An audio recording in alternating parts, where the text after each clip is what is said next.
everyone, this is Austin Johns, recovery specialist and director of Return to Sport for Ortho Virginia, and we're going to go over our first core exercise today. It's one of my favorites.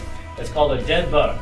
Now, a dead bug is very dynamic, and you're going to find it in a lot of therapeutic elements and also in fitness overall. You're going to see it as a way to stimulate the core. Remember, the core is a way to balance and stabilize that lumbopelvic hip complex, that center of mass in our system, while everything else is moving.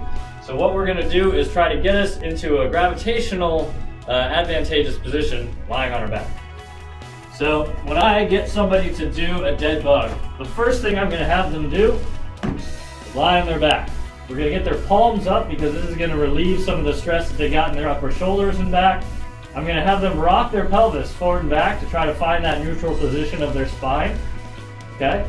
And next, I'm going to cue their breathing because all of this musculature that goes up around my rib cage can actually stimulate that tension that needs to happen down in that abdominal complex and into the backside so that I do stabilize that lumbopelvic hip complex. So from right here, I'm actually going to tell somebody to breathe.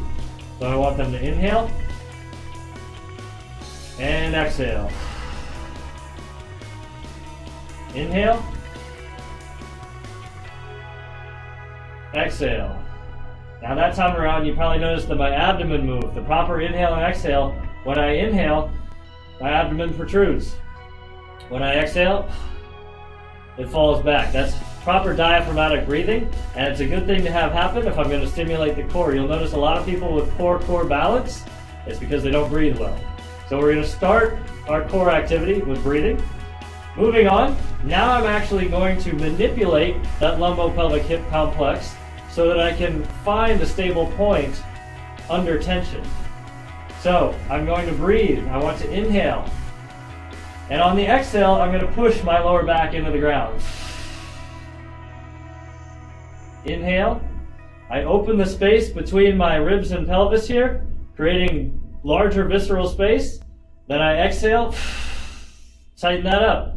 The first time I do this, I'm going to ask my client, can you feel your abdomen? Can you feel your core? Like, yeah, there are my ab muscles. Great, now I know that I'm getting it. A lot of folks will come to us and we'll ask them to do complicated movements, and they cannot feel a tension in this lower abdominal space.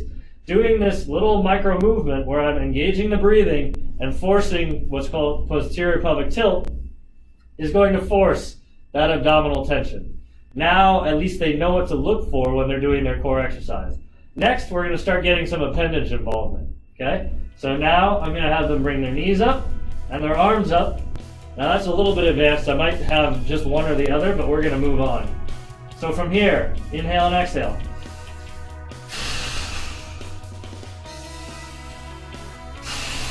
You'll notice my breathing gets a little bit more forced. I've got more force on my core. My breathing should be more forced to go along with that. Now I can move one arm or the other. So I'm going to inhale.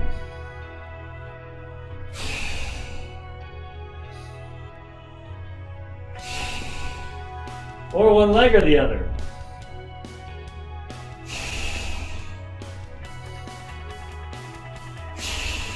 Or both together.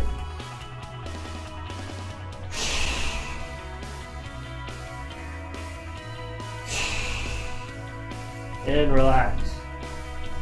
All of those, I should feel stimulation here through this midsection. I should be getting the neurological connection between my brain, my spine, and the lower appendages, and I should be getting the tension relief from the upper body. So I'm not holding this nice and tight and I can't move my arms. I need that breathing to relax and allow my body to correct its positioning as I'm moving.